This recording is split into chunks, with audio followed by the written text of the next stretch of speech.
My name is Linda Davis. I'm 18 years old, and the day I graduated high school, I learned that some parents don't clap when you walk across the stage. They plan your exile. You know that moment when the principal calls your name and you're supposed to feel proud? When families cheer and cameras flash and everyone pretends the future is bright? I felt none of that. Because while my classmates posed for pictures with bouquets and proud parents, I stood alone by the gymnasium doors, scanning the parking lot for a silver Honda that never came. The ceremony ended at 4:30. By 5:15, I was the only graduate left on campus, still clutching my diploma like it might transform into a bus ticket or a miracle. The janitor started stacking chairs around me. Even he looked embarrassed. That's when I saw them. My parents, Todd and Anita Whitlock, pulled up to the curb in their silver Honda, the same car that had driven me to soccer practice, piano lessons, and 1,000 ordinary moments that suddenly felt like lies. But they didn't park. They didn't get out. The engine kept running. My father rolled down the passenger window just enough to slide a navy blue suitcase onto the sidewalk, the same suitcase I'd used for summer camp when I was 12, back when they still pretended to love me. Dad?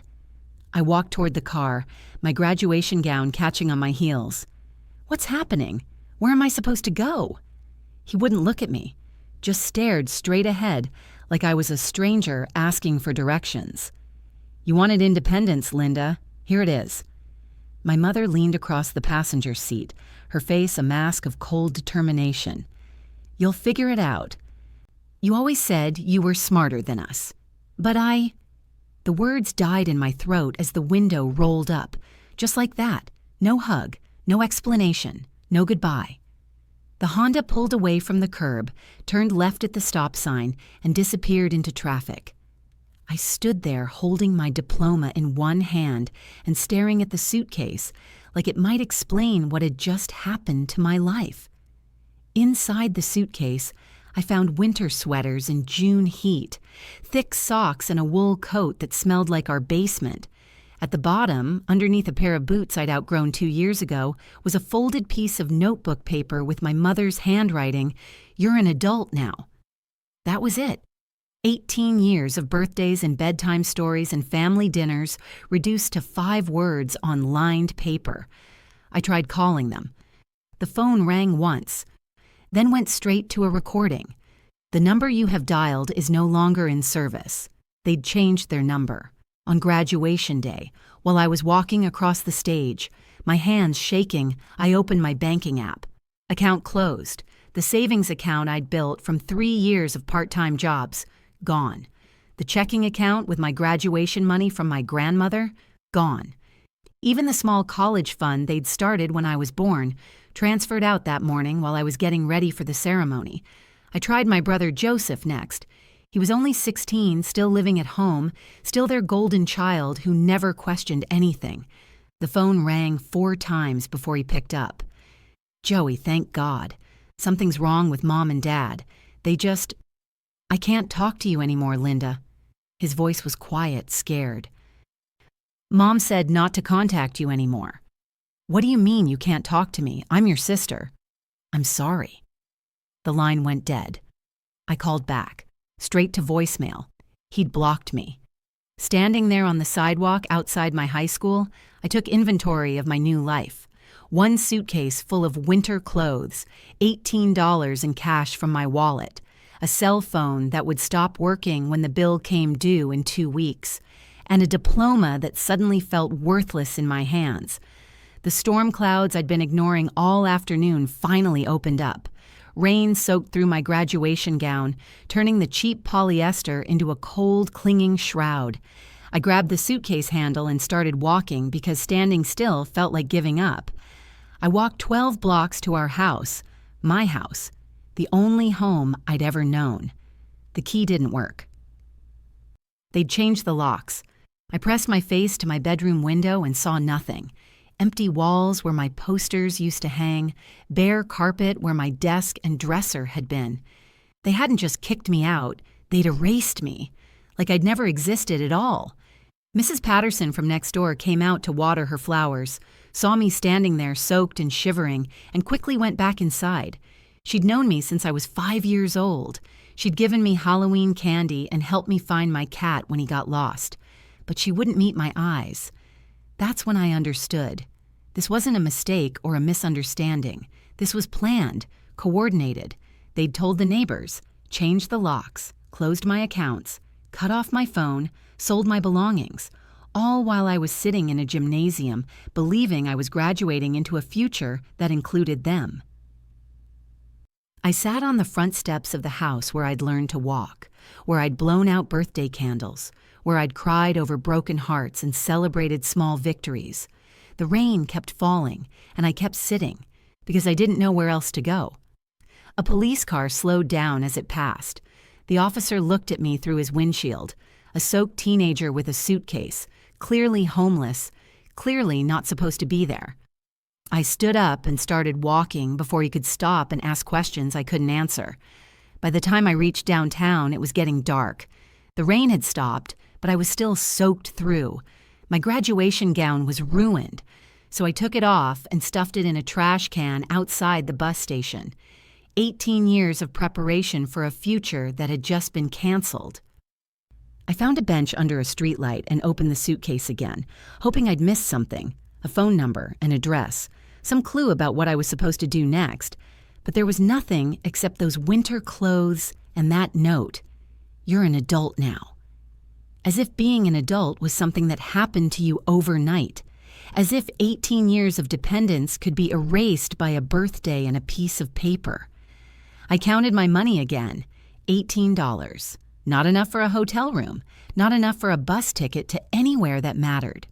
Barely enough for food for a few days if I was careful. The streetlight flickered above me, casting shadows that looked like the ghosts of the family I thought I had. And for the first time since the Honda drove away, I cried. Not the pretty tears you see in movies, but the ugly, desperate sobs of someone whose entire world had just collapsed. But even as I cried, something else was building inside me. Something harder than grief, stronger than fear. Because they'd made one crucial mistake when they threw me away like garbage. They'd underestimated me. If this story moves you, or if you've ever felt abandoned by the people who were supposed to love you unconditionally, please hit that like button and subscribe to the channel. Your support means everything, and trust me, this story is just getting started. That first night, I learned that homelessness has a sound. It's the hum of fluorescent lights in a 24-hour laundromat at 2 a.m, mixed with the rhythmic tumble of someone else's clothes and the quiet desperation of trying to look like you belong somewhere you don't. I'd walked for hours after leaving the house, dragging that suitcase behind me like an anchor. When the businesses started closing and the streets emptied, I realized I needed shelter. The laundromat on 5th Street never closed, and the attendant was too busy reading her romance novel to notice one more person sitting in the plastic chairs. I pretended to wait for a load of laundry that didn't exist, fed quarters into a machine just to hear it run, just to have a reason to be there. When the attendant finally looked up around midnight, I pointed to the spinning washer and shrugged like I was just another customer dealing with stubborn stains.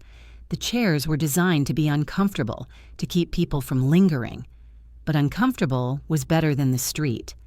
I dozed in 20-minute intervals, jerking awake every time someone came in or the attendant shifted in her chair. By morning, my neck felt like it had been twisted by a professional wrestler, and my back screamed with every movement. The bathroom mirror showed me what I'd become overnight. Hollow-eyed, wrinkled clothes, hair that looked like I'd been electrocuted. I splashed water on my face and tried to finger-comb my hair into something resembling normal. The woman staring back at me looked like a stranger. I spent my second day walking from business to business, asking about jobs. I had my diploma, 3 years of part-time work experience, and what I thought was a decent work ethic. What I didn't have was an address. "Where can we reach you?" asked the manager at the grocery store. "I'm between places right now," I said, trying to sound temporary rather than desperate. She looked me up and down, taking in my wrinkled clothes and the suitcase I'd tried to hide behind a display of cereal boxes. "We'll call you," she said, but we both knew she wouldn't. The fast food places were worse. They didn't even pretend to consider me. One manager took my application, glanced at the blank space where my address should have been, and handed it back. "We need people who are stable," he said. Stable. As if being abandoned by your parents was a character flaw. By the third day, I was rationing the granola bars I'd bought with my dwindling cash. 2 bites for breakfast, 2 for lunch, 2 for dinner. I washed in gas station bathrooms, buying a pack of gum or a bottle of water so I could use their facilities without being asked to leave. The gas station attendant at the Shell on Maple Street started recognizing me. "You okay, honey?" she asked on day 4, watching me splash water on my face in the tiny bathroom. "Just tired," I said, which was true. I was tired of being hungry, tired of being dirty, tired of pretending I wasn't falling apart. "There's a diner down the street," she said quietly. "Dorothy's place. She sometimes helps people who are between situations." I found Dorothy's place wedged between a pawn shop and a check cashing store, the kind of neighborhood where people minded their own business and asked few questions. The neon sign flickered "Open 24 hours," and through the grease-stained windows, I could see red vinyl booths and a counter that had seen better decades. The bell above the door chimed as I entered, dragging my suitcase behind me. Every head in the place turned to stare. I felt my cheeks burn with embarrassment. But I walked to the counter anyway because I was out of options. The woman behind the register was maybe 50, with steel gray hair pulled back in a practical ponytail and eyes that had seen everything twice. Her name tag read Dorothy, and she looked me over with the kind of assessment that missed nothing. "You eating or just looking for the bathroom?" she asked. "I was hoping to ask about work," I said, my voice smaller than I intended. She poured coffee into a white ceramic mug and slid it across the counter. "You running from something or towards something, honey?" The coffee was strong and bitter, and the first warm thing I'd had in days. I don't know the difference anymore. Dorothy studied me for a long moment. "How old are you?" 18. "Where's your family?" The question hit like a physical blow.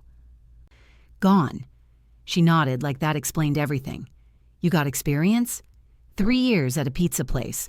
I can work register, prep food, clean, whatever you need."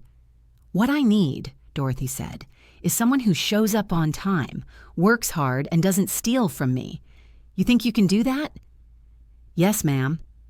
"Well, you can figure it out from my couch, but you work for it.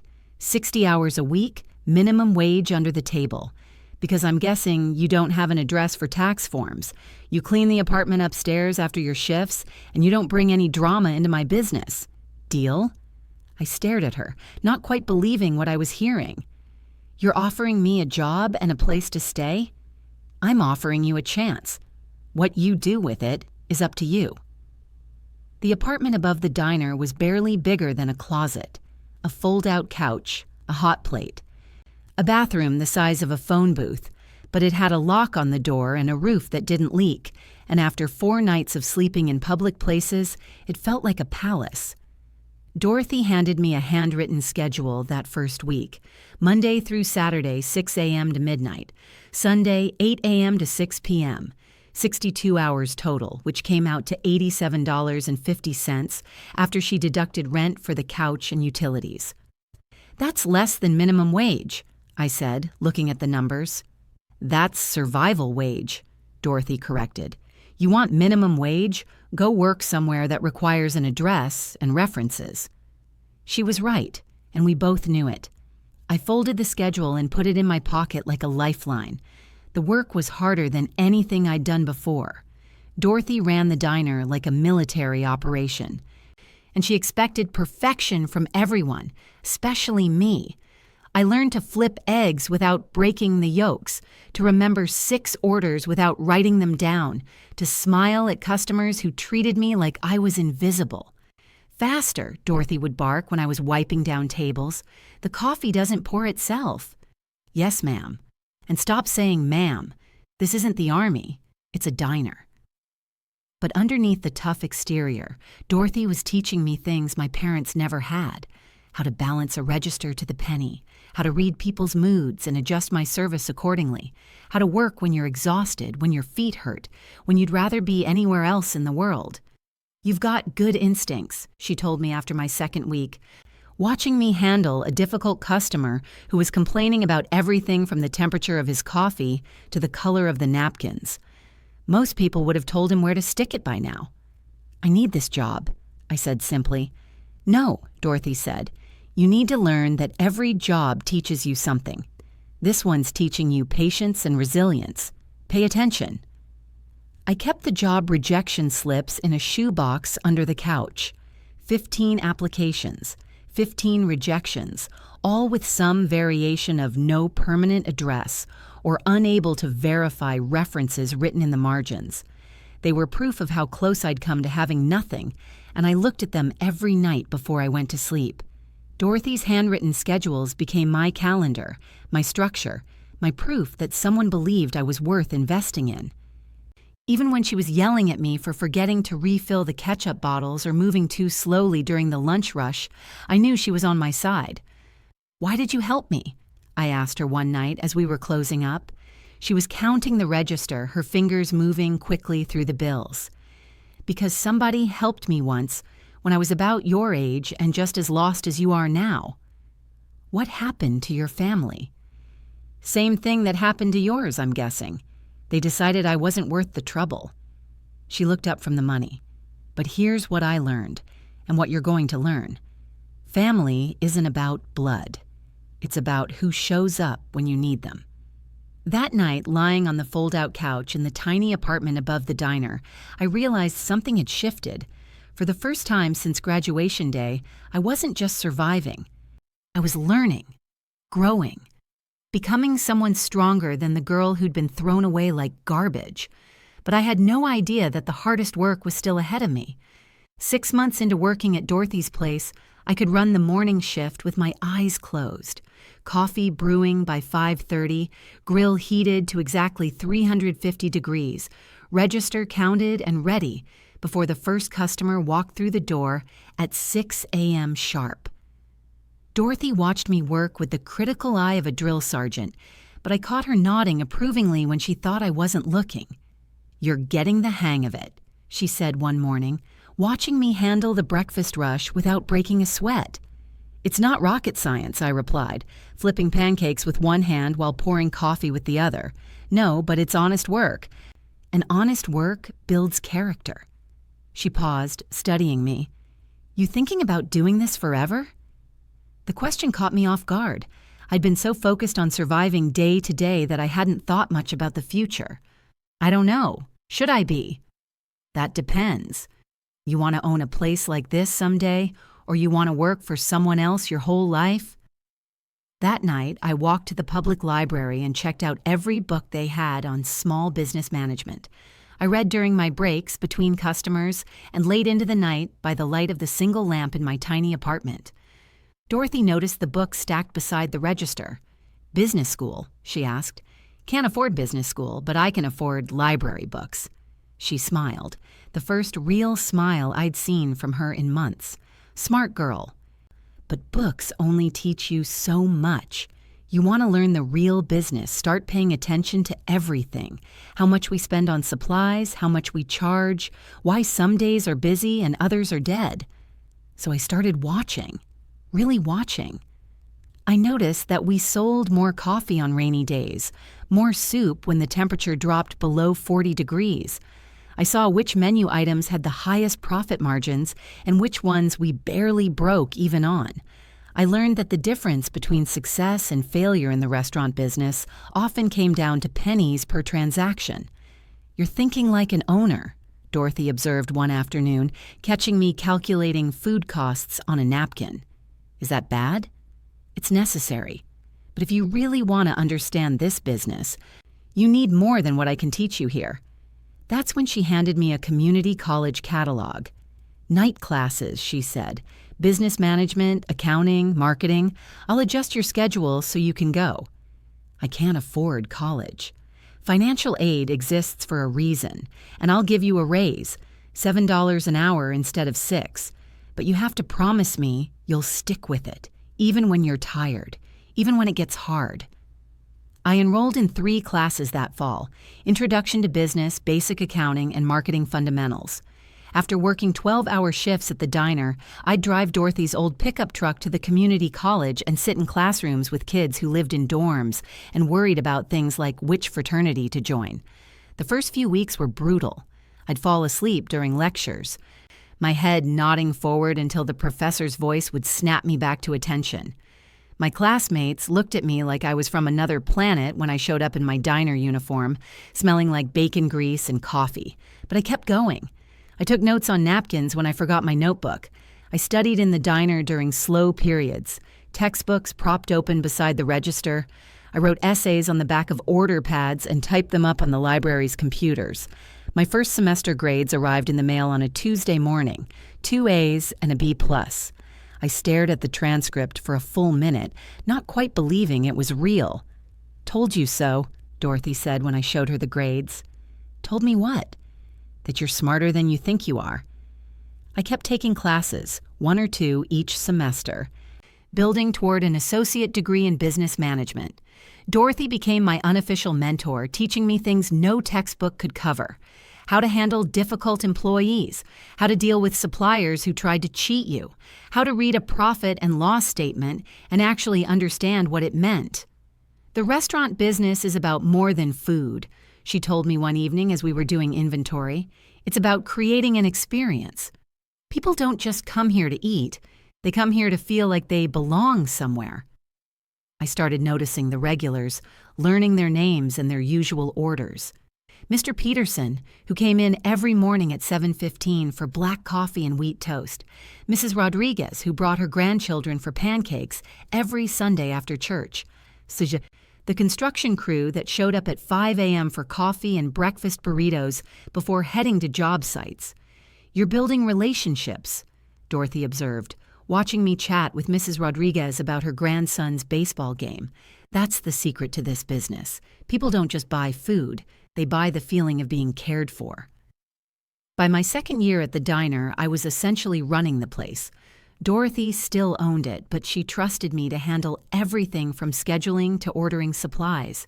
I knew which vendors gave us the best prices, which employees were reliable, and which customers were likely to cause trouble. "You ready for the next step?" Dorothy asked one morning, sliding a newspaper across the counter. I looked at the classified ads she'd circled. "Food trucks for sale." "I can't afford a food truck." "How much money do you have saved?" I'd been putting away every penny I could spare, living on ramen noodles and generic cereal to stretch my paycheck. "About $8,000. "And how much do you think you could make if you had your own business?" I'd been thinking about that question for months. Food trucks had lower overhead than restaurants, more flexibility, and the potential for higher profit margins if you found the right locations. Maybe twice what I'm making now, if I worked it right. "So what's stopping you?" Fear, mostly. Fear of failing. Fear of losing the security I'd built. Fear of taking a risk that could leave me homeless again. But as I looked around the diner, at the cracked vinyl booths, the ancient coffee machine, the regulars who'd become like family, I realized I'd learned everything I could learn here. "Nothing's stopping me," I said finally. Dorothy smiled. "Good, because I know a guy who's selling a food truck, and I told him you might be interested." The truck was a 1998 Ford with a custom kitchen built into the back. It needed work, new tires, a deep cleaning, some equipment repairs, but the bones were solid.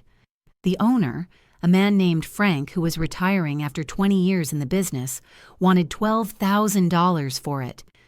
"I'm $4,000 short," I told Dorothy. "I'll loan you the difference. Pay me back when you can." I stared at her, overwhelmed by the generosity. "Why would you do that?" "Because I believe in you. And because the best investment I can make is in someone who's going to succeed." We shook hands on the deal that afternoon. I signed the papers, got the keys, and became the owner of Linda's Kitchen on Wheels before I had time to second-guess myself. The first month was terrifying. I parked outside office buildings during lunch hours, at construction sites during breakfast, near the college campus during dinner. Some days I sold out of everything by noon. Other days I barely covered my costs.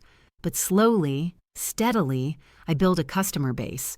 Office workers who knew I'd be parked outside their building every Tuesday and Thursday. Construction crews who counted on me for hot breakfast burritos. College students who appreciated good food at reasonable prices. I kept meticulous records of everything, what sold well, what didn't, which locations were most profitable, what times of day were busiest. I adjusted my menu based on customer feedback and seasonal preferences. I learned to read the weather forecast and plan accordingly. "You're thinking like a real entrepreneur now," Dorothy said, looking over my sales reports during one of our weekly check-ins. "I'm thinking like someone who can't afford to fail," I corrected. "Same thing." By the end of my first year with the food truck, I was making more money than I'd ever imagined possible. Not rich, but comfortable. Enough to pay Dorothy back, enough to start thinking about expansion, enough to feel like I was building something real. The local newspaper noticed. A reporter named Sarah Chen came by the truck one afternoon, drawn by the line of customers waiting for my signature breakfast burritos. "What's your story?" she asked, notebook in hand. I almost said no story, the way I'd learned to deflect personal questions. But something about her genuine curiosity made me open up. I told her about being homeless, about Dorothy giving me a chance, about working my way through community college while running a food truck. The article ran the following week with the headline, "From Homeless to Hopeful, Local Teens Food Truck Success." There was a photo of me standing beside the truck, smiling and holding a breakfast burrito. I looked confident, successful, happy. I bought 10 copies of the newspaper and sent one to the community college, one to Dorothy, and kept the rest in a folder with my other important documents, proof that I'd made something of myself, despite everything. That's when my phone buzzed with a notification I hadn't seen in 3 years. A Facebook friend request from Joseph Hancock, my brother using our mother's maiden name now instead of Whitlock. My hands shook as I opened the message. "We need to talk." I stared at those 4 words for a long time, my heart pounding. After 3 years of silence, after being told never to contact him again, my brother wanted to talk. The question was, did I want to listen? Joseph's message sat in my inbox for 3 days before I found the courage to respond. "What do you want to talk about?" I typed, then deleted it. Too harsh. "Hi, Joey. Good to hear from you." Delete. Too friendly. Finally, I settled on, "It's been a long time." His response came within minutes. "Can we meet? There's something you need to know." We agreed to meet at a coffee shop downtown.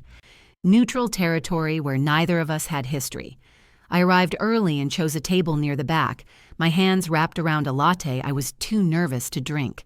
When Joseph walked in, I barely recognized him. The 16-year-old boy I remembered had grown into a man, taller, broader, with the same dark hair but eyes that looked older than his 19 years. "Linda."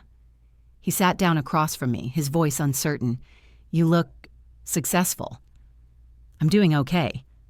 I studied his face, looking for traces of the brother who used to sneak me cookies when our parents sent me to bed without dinner. "You said we needed to talk."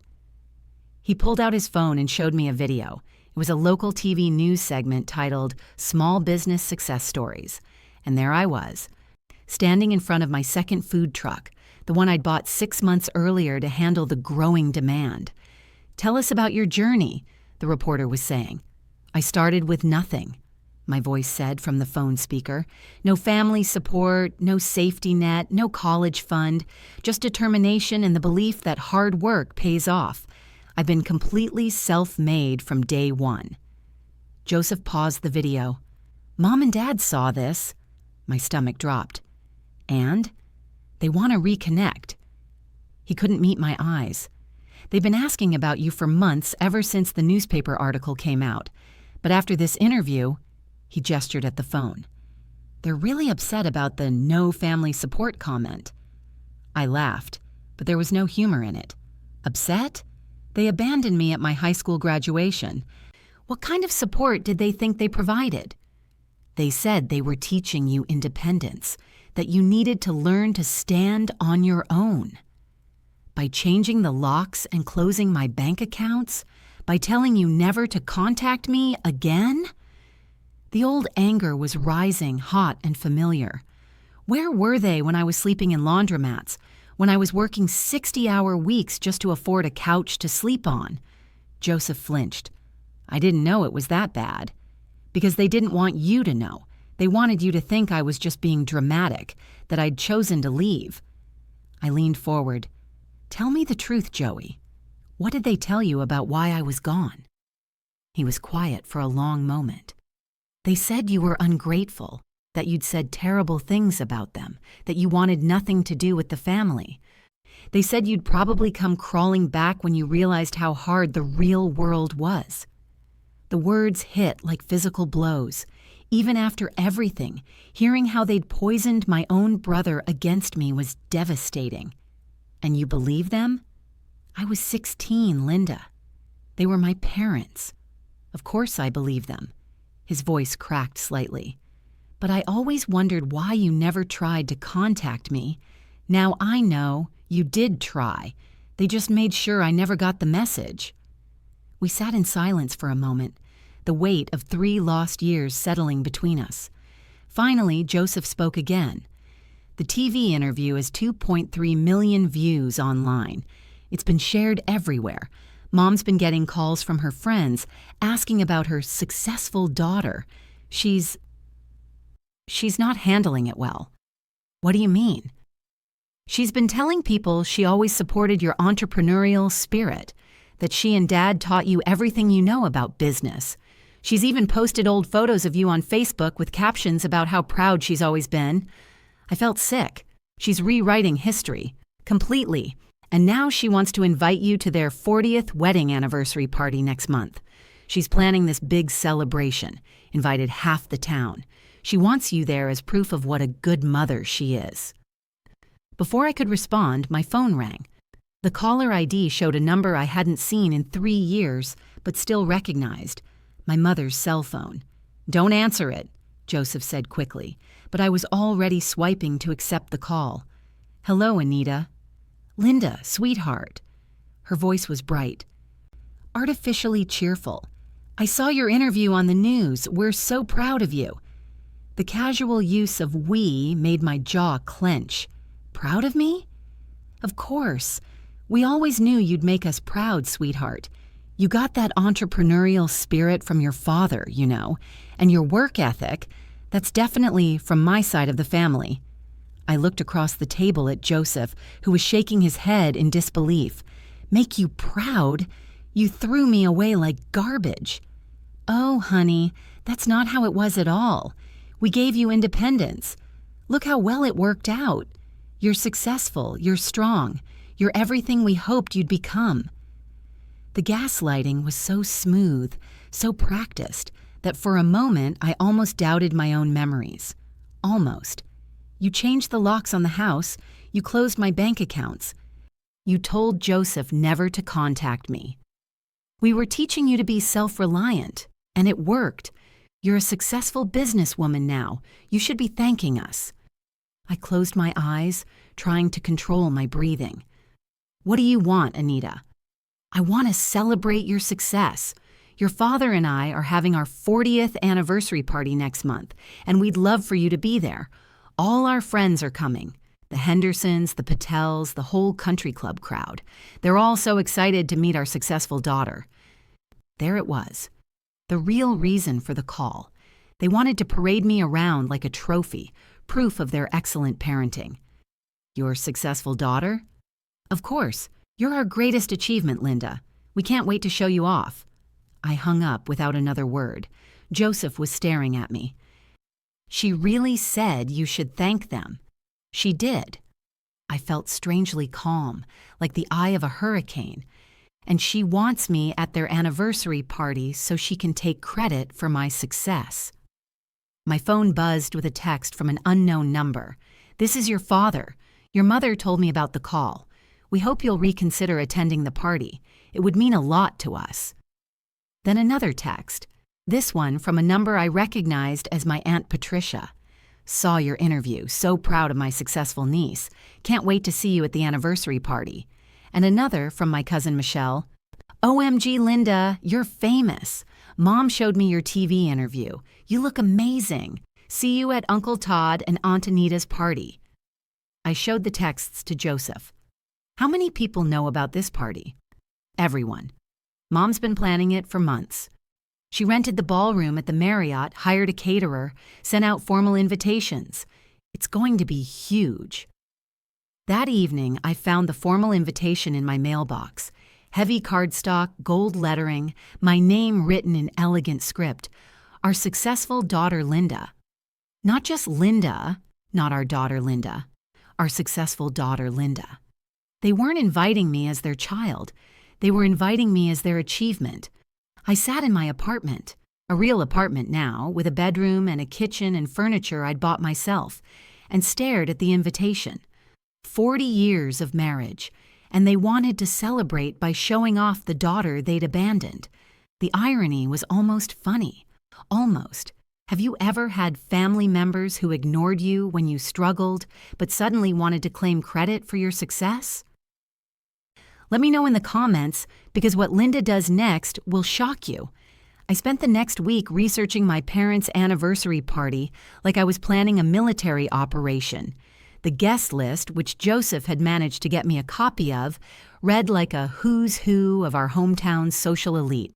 The mayor would be there, the president of the Chamber of Commerce, 3 city council members, the owners of the biggest businesses in town. This wasn't just a party, it was a networking event disguised as a celebration. And I was supposed to be the star attraction, living proof of Todd and Anita Whitlock's superior parenting skills. You going? Dorothy asked when I showed her the invitation.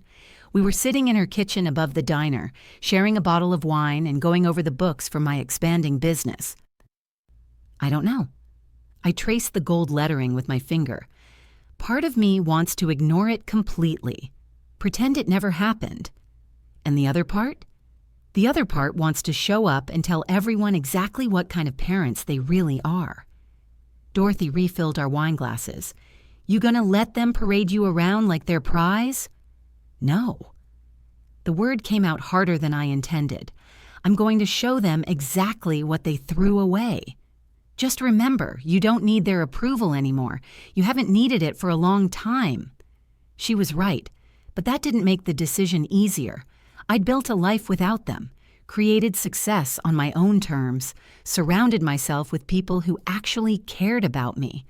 Why should I give them even a moment of my time? But then I thought about all the lies they'd been telling, all the credit they were taking for achievements they'd had nothing to do with. All the people who believed their version of the story. I'm going, I said finally, but not the way they expect. Dorothy raised an eyebrow. What do you mean? They want to show me off as their success story? Fine, but I'm going to make sure everyone knows the real story. I spent the next 2 weeks preparing. First, I had my accountant prepare a summary of my business finances. 3 food trucks, 2 brick-and-mortar locations in development, annual revenue approaching $500,000. All of it built from nothing, with no family money, no family connections, no family support. Then I contacted a luxury car service. If I was going to make an entrance, it was going to be memorable. You sure about this? Joseph asked when I called to tell him my decision. They're expecting you to just blend in, be grateful, let them take credit. That's exactly why I have to go, I said. Someone needs to tell the truth. The night before the party, Dorothy and I sat on the fire escape outside her apartment, looking out over the city lights. It had become our tradition. Wine and conversation and the kind of honest talk you can only have with someone who's seen you at your worst. You nervous? She asked. Terrified, I admitted. What if I'm making a mistake? What if I should just let sleeping dogs lie? Honey, those dogs aren't sleeping. They're wide awake and taking credit for your success. The only mistake would be letting them get away with it. I thought about the girl who'd stood on the sidewalk 3 years ago with $18 and a suitcase full of winter clothes. She'd been broken, abandoned, convinced she was worthless. The woman sitting on this fire escape was none of those things. "I'm not doing this for revenge," I said, more to myself than to Dorothy. "I know. You're doing it for truth. There's a difference." The morning of the party, I got my hair done at the best salon in town. A sleek updo that made me look older, more sophisticated. I bought a dress that cost more than I used to make in a month. Black, elegant, the kind of dress that commanded attention without trying too hard. The car service arrived at exactly 6 p.m., a black Lincoln Town car with tinted windows and a driver in a crisp uniform. As we pulled up to the Marriott, I could see other guests arriving. Women in cocktail dresses, men in expensive suits, everyone trying to look important. "You ready for this, miss?" the driver asked, glancing at me in the rearview mirror. I checked my reflection one more time. The woman looking back at me was confident, successful, unbreakable. She bore little resemblance to the abandoned teenager who'd once slept in laundromats. "I'm ready," I said. The driver came around to open my door, and I stepped out onto the red carpet the hotel had rolled out for the occasion. Heads turned. Conversations paused. I could hear whispers. "Is that Linda? She looks so successful. I heard she owns multiple restaurants now." I walked through the lobby with my head high, my heels clicking on the marble floor. The ballroom doors were open, revealing a sea of familiar faces from my childhood. People who'd known me when I was just Todd and Anita's daughter, before I became their greatest achievement. My parents stood near the entrance greeting guests. My mother wore a silver dress that probably cost more than most people's monthly rent.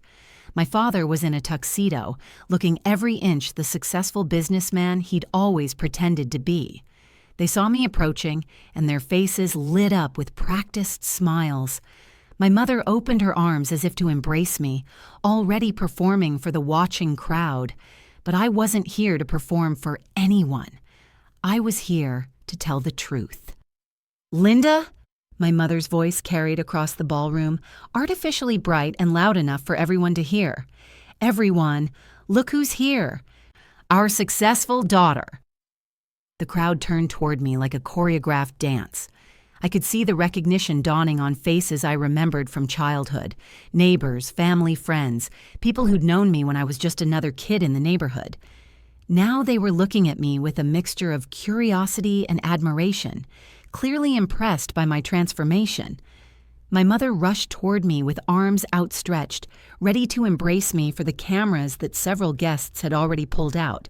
But I stepped back, maintaining my distance, and extended my hand for a formal handshake instead. "Anita, Todd." I nodded to each of them, my voice calm and professional. "Thank you for the invitation." The handshake threw them off balance. My mother's smile faltered for just a moment before she recovered, turning to the watching crowd with a laugh that sounded forced. "She's always been so independent," she said, as if my formality was charming rather than pointed. "Even as a child, Linda marched to her own drum." "Is it true you own multiple restaurants now?" asked Mrs. Henderson, a woman who'd lived next door to us for 15 years. "We saw you on the news." 3 food trucks and 2 brick-and-mortar locations, I confirmed, all built from the ground up. "We're so proud," my father interjected, moving to stand beside my mother. "We always knew Linda would make something of herself." The lie was so smooth, so confident that I almost admired the audacity. Almost. "Actually," I said, my voice carrying clearly across the suddenly quiet ballroom, "you told me I'd never amount to anything without you." The silence that followed was deafening. My father's face went pale, and my mother's smile became rigid, frozen in place. "Linda, sweetheart," my mother said, her voice strained but still trying to maintain the performance. "You know we've always supported your dreams." I reached into my purse and pulled out a folded piece of paper, the same note they'd left in my suitcase 3 years ago. I'd kept it all this time, not out of sentimentality, but as a reminder of how far I'd come. "You're an adult now," I read aloud, holding up the paper so the guests could see my mother's handwriting. "That's what you wrote when you abandoned me at my high school graduation. No explanation, no goodbye, just this note in a suitcase full of winter clothes in the middle of June." Gasps rippled through the crowd. I could see people pulling out their phones, some recording, others frantically texting. This wasn't the heartwarming family reunion they'd expected to witness. "We were teaching you independence," my mother said desperately, her voice rising.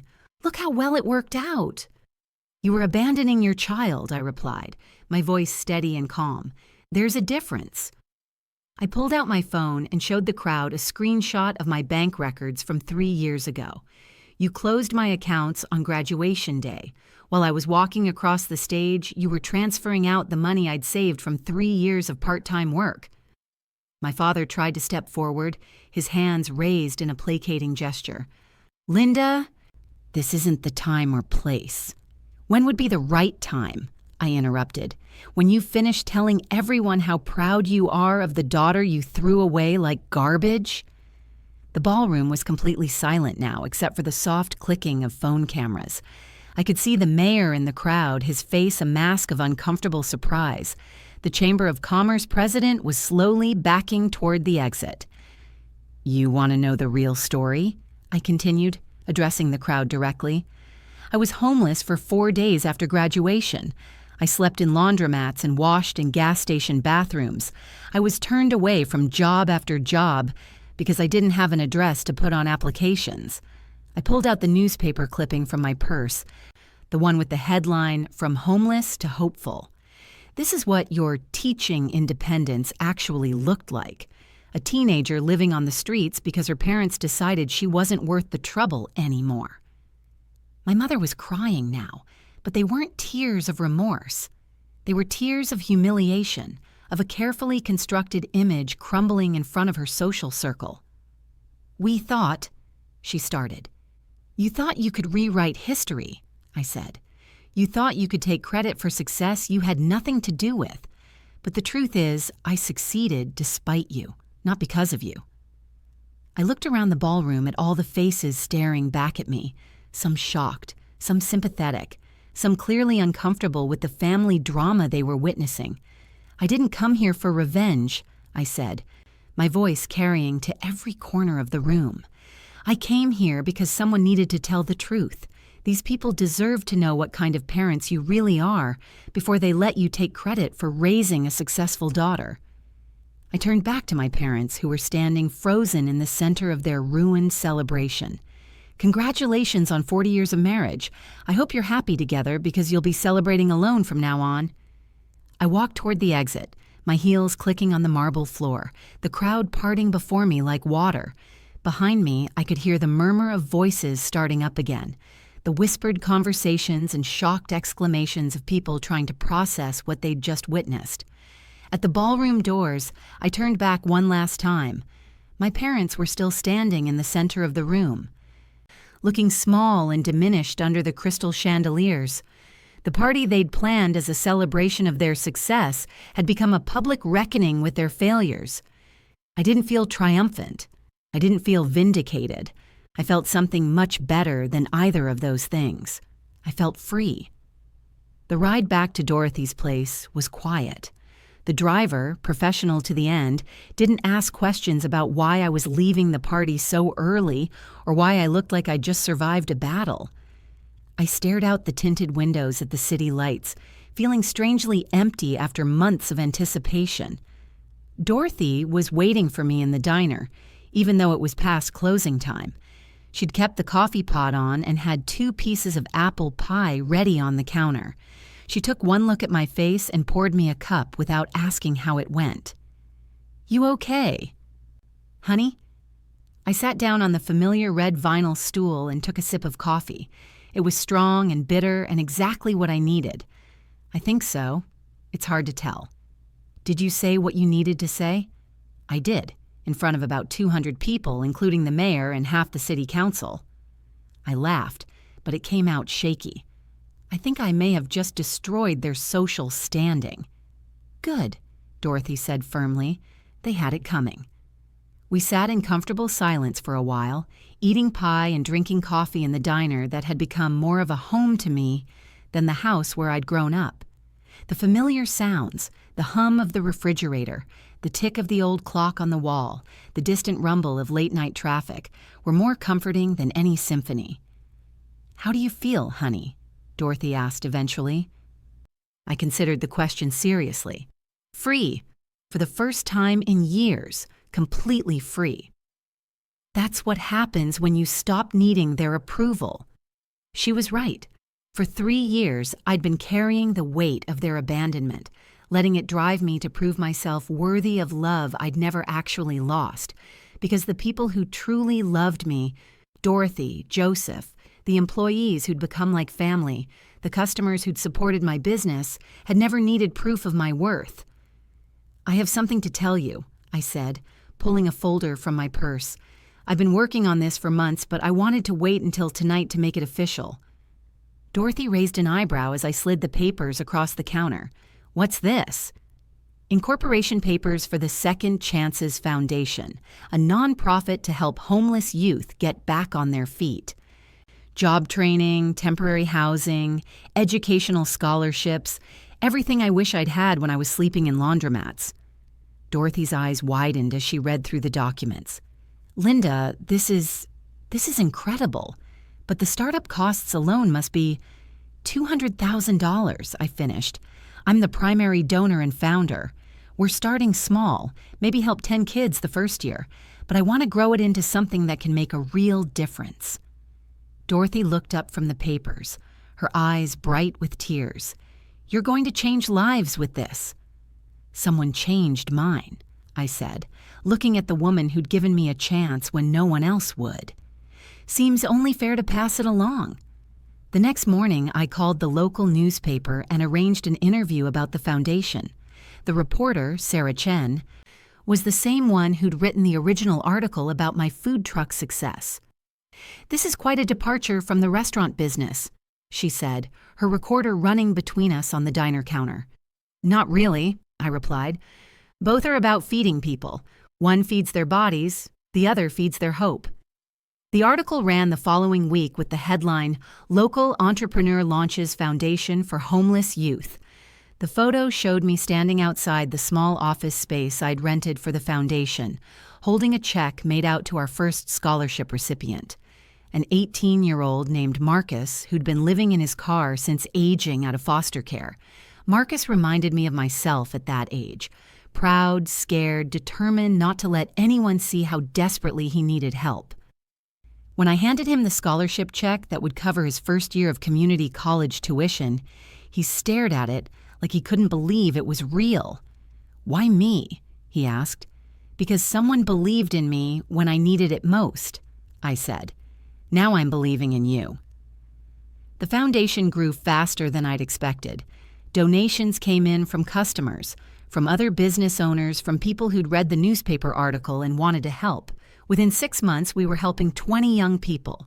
Within a year, we'd expanded to include a transitional housing program and job placement services. Joseph started volunteering with the foundation, helping with intake interviews and mentoring some of the older kids. We never talked about our parents or the anniversary party, but we didn't need to. We were building something new together, something that had nothing to do with the family that had failed us both. Dorothy retired the following year and sold me the diner. "It's time," she said simply. "This place needs someone who understands what it means to give people a second chance." I kept the name, Dorothy's Place, and the red vinyl stools and the coffee that was strong enough to wake the dead, but I added something new. A small sign by the register that read, "Second Chances Foundation. Ask how you can help." The diner became more than just a restaurant. It became a beacon for people who needed hope.